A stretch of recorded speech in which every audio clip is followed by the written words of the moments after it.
Non, en réalité, amul problème mu terrain école bi. Il faut non, amul problème mu terrain Maracana. Il y en a pas, ça n'existe pas. Il faut pas que nit ñi di jël li may wax un projet di ko ramener à un petit terrain de football. Vous voyez ce que je veux dire? Parce que c'est un projet, un gros projet. Un gros projet boo xam ne musul am 114 milliards. Donc ëpp na ay terrain football. Ah li nga xam ne non seulement day régler tout le problème de l'assainissement du département de Dakar, ba pare régler waale le problème de l'éducation au niveau de la Médina. C'est ça. C'est une chance pour la Médina. C'est une très grande chance pour la Médina. Ça va nous permettre aujourd'hui ñu am lycée de 3 niveaux. Je vais te donner les films après nga xool lycée bi xool li nga xam ni mooy nuñ koy defaree. Beneen bi aussi daf ñuy permettre aussi école Soumbédioune bi nga xam ne moom la ñuy def centre d'épuration bi ñu jël ko andi ko délocaliser ko andi ko à l'école Médine jël ko foofu ak CEG bi yëpp. Mais maintenant nous les Médinois yi nga xam ne dañ doon kaas ay amuñu lycée y avait l'IA de Dakar je t'ai dit. Donc mën na nekk comme lycée d'excellence que mën nañ ko def benn lycée boo xam ne pour tout le monde pour relever un peu le niveau.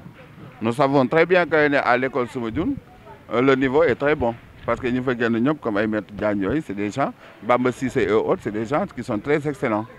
Donc aujourd'hui il faut que ñu ramener à tout le monde à ce niveau avec ces professeurs qui sont là-bas. Vous voyez ce que je veux dire? C'est ça le calcul qu'il faut faire xam nga. Les Médinois certains ñoo ko yëgoon mooy ñi ko posé woon du temps de jokko avec le président Macky Sall.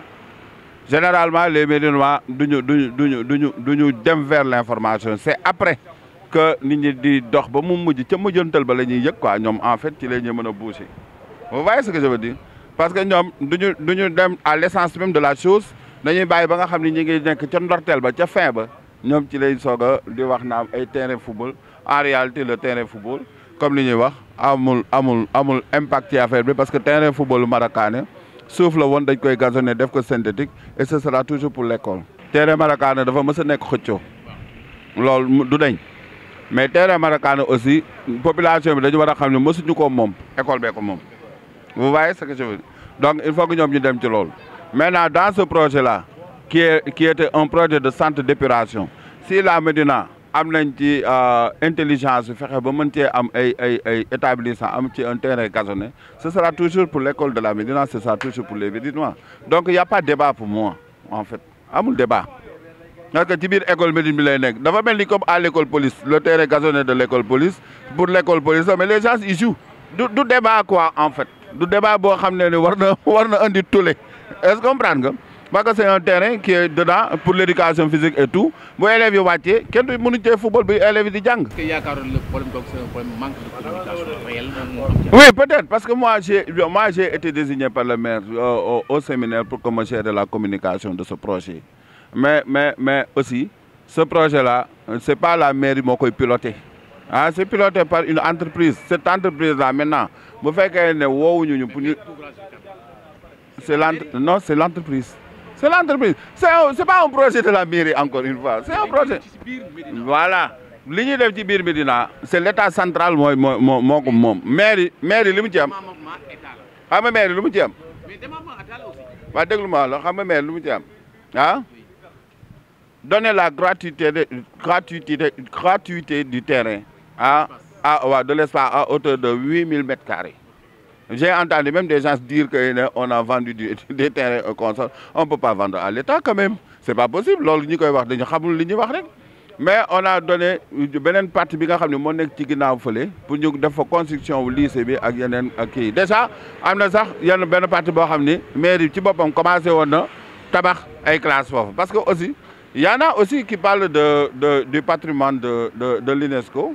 Mais c'est le oui. Du bâtiment. Bâtiment classé là, par l'UNESCO. Médina 1 et Médina 4. Oui, mais ça, c'est les bâtiments. Oui. C'est les bâtiments. Effectivement. Et les bâtiments sont en ruine, qui tombent sur les enfants tous les jours. On a toujours des cas sur les enfants blessés dans ces bâtiments-là. Maintenant, du loo xam ne état bi moo ko defoon état bi moo koy dindi. Gisoon na yow da nga wax ne yow yor nga communication wu séminaire bi. yaakaar naa am nga ci une part de responsabilité parce que yow waroon nga génn communiquer avec les Médinois bi ngeen jógee séminaire. Mais tout à fait, je suis sorti. Où? Ah, je suis sorti dans une télé de vos places. Parce que problème mooy li ngeen ni. Tout à fait. Médinois yi yëguñu ne réellement il s'est passé quelque chose. xam nga les canaux d'information yi nga xam ne ñun moom la ñu am est-ce que comprendre nga mooy les télécommunautaires et les télécommunautaires là je pense que ne premier jour bi ma njëkkee bi séminaire bi jeexee 3 jours après génn naa ci benn télé il y a 4 ou 5 jours aussi avant que ñuy convoquer ñenn ñi le président de Santhiaba avant muy dem moi je suis sorti ci télé bi expliquer aux Médinois wax leen li nga xam ne mooy projet bi aujourd'hui tu es venu vers moi pour que me expliquer la quintessence du projet. Le projet en réalité c'est pas un terrain de football pour que ça soit très clair c'est pour un centre d'épuration et dans ce centre d'épuration il y a des choses techniques yoo xam ne dugguñu ci sax maag yow ba léegi parce que ce centre d'épuration aujourd'hui dafay am ay turbines yoo xam ne est-ce que comprendre nga lépp li nga xam ne moom la ñu emmagasiné da koy sànni à 4 kilomètres au fond de la mer et au-delà de ça waaw sur le plan technique et au-delà oui attends technique bi dama bëgg c'est-à-dire problème mooy dama bëgg xam réellement la quintessence la faisabilité avant d'aller sur technique problème bi mooy quand il y a un adage qui dit dans tout ce qu'on fait pour moi sans moi et contre moi est-ce qu'il y a pas de problème bi loolu lay parce que mënoo defal lu baax nit. Non mais ça c'est pas la faisabilité a été conçue pendant 10 ans avec beaucoup de problèmes avec la maïs et non attends il faut qu'on soit très clair. La faisabilité c'est l'État central avec le bailleur qui finance et le contractant. Vous voyez, nous la Médina nous avons la chance que ce centre-là nekk fii à suñu biir commune. loolu moo tax waa léegi waa déglu non la population est représentée par le conseil municipal encore moo tax may la il faut pas qu'on ait des amalgames il y a trop d'amalgames au niveau de la Médina la population est représentée par le conseil municipal bi nga xam ne élu par le peuple c'est le peuple qui les a élus vous voyez ce que je veux dire est représenté par toutes les obédiences politiques et des associations il faut que ça soit très clair. Mais porter le combat de la communication aussi, c'est travailler avec toutes les structures qui sont afférentes à ce projet. Vous voyez? Non, mais parce que ce projet en tant que tel, doit démarrer. Depuis démarrer, on va porter ça. Nous allons faire des flyers, nous allons faire des communications appropriées par rapport à ça.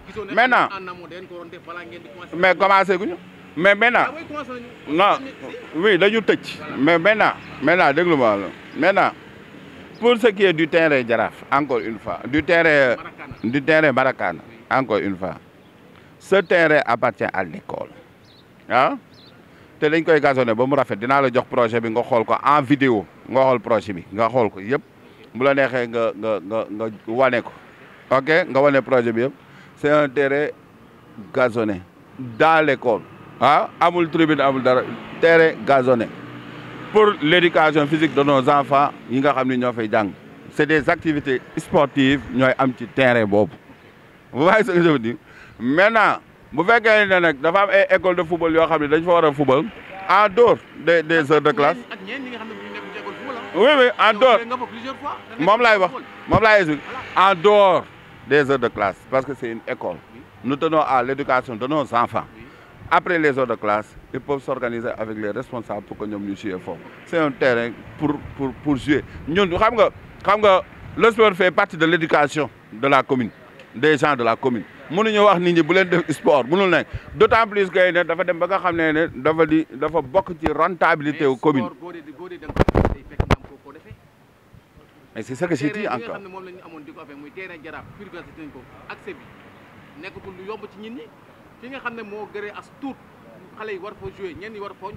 La privatisation. Non, je ne peux pas reconnaître ça parce que du fait que je t'ai dit que ce terrain n'est pas un terrain payant, c'est un terrain pour l'école. Ça, c'est très clair. Les gens resteront 2 ans sans jouer. Qui vous dit ça? Pas les jouer. Ils ont joué, pas les jouer. Pas le jouer? Pas les jouer. Pas les jouer? Les gens jouer? Faut pas jouer. ah fu ñuy joué xanaa ci terrain. Le terrain Maracana a été saucissonné yow jaaroo fa xanaa. non dama lay wax benn affaire di nga ce projet là.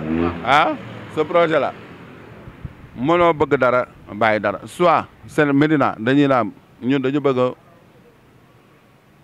ay des gens cultivés ou bien ñu ne dañu bëgg des gens qui ne sont pas cultivés qui passeront tout le temps sur le terrain.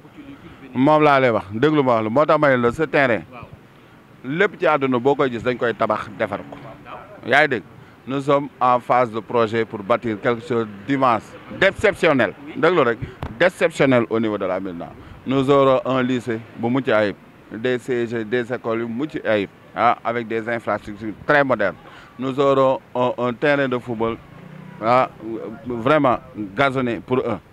Parce que la pertinence du projet mooy est que nous à la Médina le conseil municipal et le cabinet du maire ah c'était de faire les infrastructures avant de commencer. Mais parce que man si tu résumes un projet de 114 milliards sur un terrain de football, ça poserait problème. Parce que, non, attends, laisse-moi terminer. Parce qu'aujourd'hui, moi, je t'ai dit que c'est un problème d'envergure, hyper important pour le département de Dakar. Qui règle le problème des sentiments de tous les problèmes. Mais toi, non, laisse-moi terminer. Ils ont le droit de savoir. Mais, parce que vous ne pouvez pas faire quelque chose pour les Médinois sans informer leen ñi fa nekkoon di jouer ay nit lañu da nga leen waroon wax ne fii dañ fi def dara en attendant ñu fiy def dara di leen defal lii. mu am mesure d'accompagnement c'est ce qui loolu est-ce que loolu moo amul moo tax moo ni problème yi. Ce serait vraiment dommage aussi qu'on cantonne le problème sur le terrain football. Parce que non, d'où un terrain. Il n'a jamais été un terrain football. Il n'a jamais été un terrain football. Il n'a jamais été un terrain football. Il n'a jamais été un terrain football. C'est une cour d'école. Voilà, c'est une cour d'école où les gens jouent au foot. Il n'a jamais été un terrain d'école. Il n'y a jamais eu de camp à l'école Maracana. Voilà, donc ça, il faut que nous le sachions. Mais ce serait vraiment dommage aujourd'hui que les gens pensent comme ça, quoi, en fait. Parce qu'il faut que nous sachions le développement de femmes qui réou. Il faut que nous sachions que nous voulons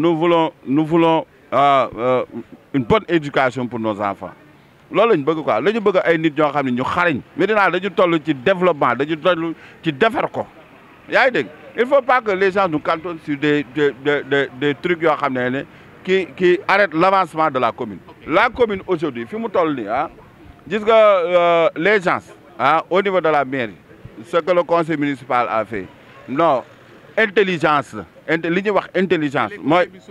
Pas donner les informations qu'il faut. Je suis d'accord, mais laisse-moi, s'il vous plaît, permettez-moi de terminer. Oui. Les conseils municipaux avec le maire, intelligence, de profiter d'un projet pour faire des écoles d'excellence au niveau de la Médina. Ça, c'est de l'ingéniosité. Il faut que les gens aussi nous nang di nang li nga xam ne moo am. léegi nag vous êtes là pour que ñoom ñu xam ko léegi nag bu fekkee ne rien n'est tard dans ce pays. Non, c'est que xam nga un projet dafa am préalable impacté yi dafa am importance boo leen nga wax leen bala ngay commencer. Qui sont les impactés? Les Médinois. ñi fay jàngee dañuy nekk des impactés parce que dañ fay liggéey ñuy jàng suñu war def éducation bi amul bu ñu koy defee parce que foofu lañ koy defee ñooñu sont des impactés Médinois yi nga xam ne dañ fa doon fooyee di fa fóolee parce que terrain bi effectivement cours d'école la mais cours d'école biir Médina la ça il faut que ñu nangu loolu. léegi yow xam nga impacté nga wutu di moi je pense que ils sont fiers moi je pense que les gens qui sont là-bas ñi nga xam ne classe yi dañuy daanu seen kaw seen bopp yi di toj ñuy faj ñi nga xam ne dañuy jekk ba ci yàgg benn vitre ñu dóor ci bal boum mu daanu ñu yóbbu hôpital de faj. Je pense que ceux qui sont là-bas sont rassurés de voir que ñu ngi leen di tabaxal des infrastructures très très très modernes aujourd'hui pour que demain ñu mën a am foo xam ne day doon seen fierté. Vous me laissez terminer encore c'est day nekk seen fierté parce que aujourd'hui vous ne pouvez pas me cantonner sur une école qui est construite en 1942 et vous me parlez de patrimoine bâti, de patrimoine de l'UNESCO alors que nos enfants crèvent là-bas. Maintenant, s'il y a toujours des blessés, c'est pas vous, c'est la mairie qui prend en charge. Parce que vous n'êtes même pas au courant qu'il y a des accidents à n'en plus finir au niveau de cette école-là. Vous n'en savez rien. Parce que Non, ça, vous n'en savez rien parce que... Laisse-moi terminer. Laisse-moi terminer. Laisse-moi terminer. Vous n'en savez rien parce qu'aujourd'hui, vous voyez un problème parce que les gens veulent la cour de l'école. Ah, parce qu'ils y jouent. Ah, ils y jouent et ils ne pensent pas au devenir de leurs enfants. Nous avons des enfants qui doivent être des ministres, des présidents aujourd'hui, comme les Bassirou Diomaye Faye et autres qui sont à 44 ans. Moi, je privilégie ce lycée-là, ce lycée d'excellence-là. Est-ce que je privilégie CCG moderne avec toutes les infrastructures. C'est un projet structurant du département de Dakar au niveau de la Médina pour nous. C'est ça l'impact que vous voyez. C'est ça l'impact que nous cherchons. Nous voulons une bonne jeunesse au niveau de la Médina. On ne veut plus lui faire Amondi. Football, sur 1000 jeunes qui jouent au football dans ce terrain dont tu parles, il n'y a qu'un seul qui réussit sur 5 ans ou 6 ans. Donc, le taux de réussite est extrêmement, c'est 0,0,0,05 qui réussir. Donc, contrairement à l'école, qui va sortir des ingénieurs, qui va sortir n'importe quelle personnalité de l'État central. C'est ça la vision qu'il faut voir. Le problème, c'est pas que nous avons un terrain, nous avons une école, c'est parce que nous avons une école. Oui, mais ça, au niveau de la communication, je t'ai dit. Le principal problème, nous avons une école au détriment d'un terrain. Le problème, c'est que nous avons une école qui est loolu moo indi problème bi. xam nga bu leen nit ñi. Moi je parle au nom des mains parce que moi je suis une personne boo xam damay dugg ci Médinois yi boo dee la ba fa am ñi xamuñu lu fi xew yéen a ko xam ak conseil municipal yi les Médinois ne savent pas ce qui se passeront là-bas. moo damay la bu leen nit ñi xam nga Médina dafa naqaree dëkk. Encore une fois wax naa leen Médina dafa naqaree waaw léegi bàyyi ma wax waaw léegi bàyyi ma waaw léegi bu ñu nekkee nandité waaw léegi bu ñu nekkee dañu nekk nandité alors que tu as élu des gens au niveau du conseil municipal dëkk bàyyi ma terminer alors que tu as élu des gens au niveau du conseil municipal ah pouvoir opposition association ñëpp a ngi ci biir foofu noonu donc boo leen demee ba jël nit ñooñu jox leen ay suffrage et taux yu wóor da nga leen di wóolu bàyyi leen ñu liggéey parce que loolu la c'est toi qui le dis c'est toi qui le dis mais à mon avis non c'est toi qui le dis non mais c'est toi qui le dis encore une fois parce que moi je trouve que ce qu'ils ont fait dans ce projet là est phénoménal c'est lumineux. Ah, c'est lumineux. Donc, moi, en tant qu'administrateur de la commune, je suis super content et fier de ce qu'ils ont fait. Ah? Maintenant, sur le plan de... Mais laisse-moi... Mais non. Mais les autres, c'est qui? Mais les autres, c'est qui? Les autres, c'est qui? Mais les autres, c'est qui? Mais def nañ ko. Mais def nañ ko. Police ñëw ko di fa jam xale yi defuñu ko xale yi xamuñu lu fa xew. bàyyi leen rëy wax naan police dafa ñëw di jam xale yi. parce que ñun am nañ doom ñu jam.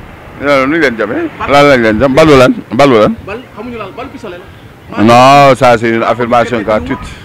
non dañ ko rey. dañ ko jam bal tànk suuf. Mais non, attends. Mais Baloulan. Pistolet. Non, ça c'est une affaire. Non, moi ce que je voudrais. C'est très grave. Vous êtes à la Médina, vous voulez être des policiers à la Médina, il se passe des choses, vous ne faites même pas la démarche pour aller voir les mais non, attends. Parce que vous savez, parce que ay nit 4 personnes ñoo xam dañ leen jàmbal. Balu lan non bal amul foofu. amul bal. Ah voilà. non parce que lan ma fa am mais ñi nga xam ne non attends non déglu. Vous pouvez parler au nom des Médinois. Médinois yi di souffrir et vous ne faites pas l'acte. Vous avez choisi de faire de la politique. Moi je te dis que je suis une personne, une identité remarquable de la Médina. Je suis ni élu. Non négligeable. Non, merci quand même. Merci. Je suis ni élu. Oui. Est-ce que ni élu? Est-ce que je suis un Médinois? Oui. Ceux qui sont chargés. Non, déglu-moi. J'étais dans le pouvoir, maintenant je suis dans l'opposition. Voilà, maintenant il ne faut pas faire de l'amalgame. On n'a pas besoin de prendre tel ou tel parce que tu es un Médina ou consort. Mais je voudrais te résumer le tout. Je ne resterai pas dans les détails, il y a des accidentés ou consorts. Et que la mairie et les gens qui gravitent feront une responsabilité par rapport à ça. Ça, c'est réglé. On n'a pas besoin d'amener toute la population médinoise, ou réel. Nous avons réglé. Aussi, on ne parle pas d'école de football, de terrain de football, on parle de cours d'une école. Vous voyez, d'une école. Et l'autre aussi, c'est un projet structurant, ce qu'il veut. Tout ça, c'est bien. Voilà, pour le département de Dakar. Tout ça, bien. Et que la Médina en a profité pour avoir énormément de choses. Ce qui est très bien. Maintenant, si vous faites que les Médina ont profité pour faire un terrain qui est gazonné, nous continuons de voir. Est-ce que vous comprenez? Nous ne sur le plan de la communication, vous voulez dire, parce que je pense que c'est ça où vous voulez venir. Moi, j'ai été désigné sur ça. Peut-être que les parties prenantes, l'État est conscient, parce que la communication doit am solo. C'est lépp lu ñuy def. Voilà. Non, mais laisse-moi terminer, c'est moi qui parle. Voilà. Parce que la communication doit bari solo, doit am njariñ. Peut-être que j'ai failli parce que je n'ai pas encore vu les autres parties. Parce que la communication, doit am solo trop. On devrait même, mais toujours aussi, il faut que nous sachions lu baax dañ koy xoccio dañ koy rafetal mais duñu gis impact bi may am. On l'a vécu sur le terrain Jaraaf aujourd'hui. Le terrain Jaraaf aujourd'hui est notre fierté. Quand je vois des gens qui quittent ay Padois qui viennent non mais c'est une structure qui est là, qui est très bien. Non, quels que soient les problèmes, c'est une belle structure. Tu es d'accord? C'est une très belle structure. Voilà. On me dit que pratiquement ñi nga xam ne dañuy déglu surtout partie prenante ñu nekk Médinois yi nga xam ne xamuñu si ñu nekk pas les politiques mais les corps publics yi nga xam ne ñoo nekk biir Médina. Parce que c'est un grand projet de l'État. C'est pas un projet de la mairie, c'est un projet de l'État. C'est l'État qui construit, qui fait. Ce que la mairie a fait, si nous avons une population, avec félicitations à la population, mais l'État construit et l'État va construire. C'est ça la logique des choses. Maintenant, je pense qu'ils vont profiter de cette émission pour comprendre que c'est un grand projet de 114 milliards englobant. Ce n'est pas un projet de la Médina, c'est un projet du département de Dakar pour un centre d'épuration au niveau de l'école Soumbédioune. L'intégralité est que les écoles là, ont pour créer un grand lycée de 3 niveaux. Vidéo avec un terrain synthétique. C'est pour l'école encore une fois. C'est pour l'école. Mais pour l'école, on trouvera toujours des canevas pour que nous bénéficions. C'est ça ce qu'il faut dire. Mais il ne faudrait pas que nous disions une affaire. Comment on peut vendre à l'État un terrain? Hein? Un terrain qui appartient vraiment à l'éducation nationale, l'école. Moi, affaire politique bi jeex na te ñu jéem a construire sur Médina bi parce que Médina nous avons énormément de projets. Am na yoo xam ne jotaguñ ko am na terrain boo xam ne mi ngi nekk boori LTS ba léegi le maire en a parlé ci yoonu ci jokkoo ba léegi jotaguñ ko. Tout ça là nous avons énormément de projets yoo xam ne na ko Médina yëpp jàppante buñ ko jàppante ñun ñëpp buñ ko defaree dina am askan wi ci njariñ bu baax a baax mais l'éducation encore une fois c'est la base de survie de tout individu. Donc nañ jàppale suñu doom yi ñoo am ay école yu am yu mucc ay pour que demain Médina mën a naat parce que tey ku jàngul bokkoo loolu moo ëpp njëriñ foofu ay terrain wu football. Je vous remercie.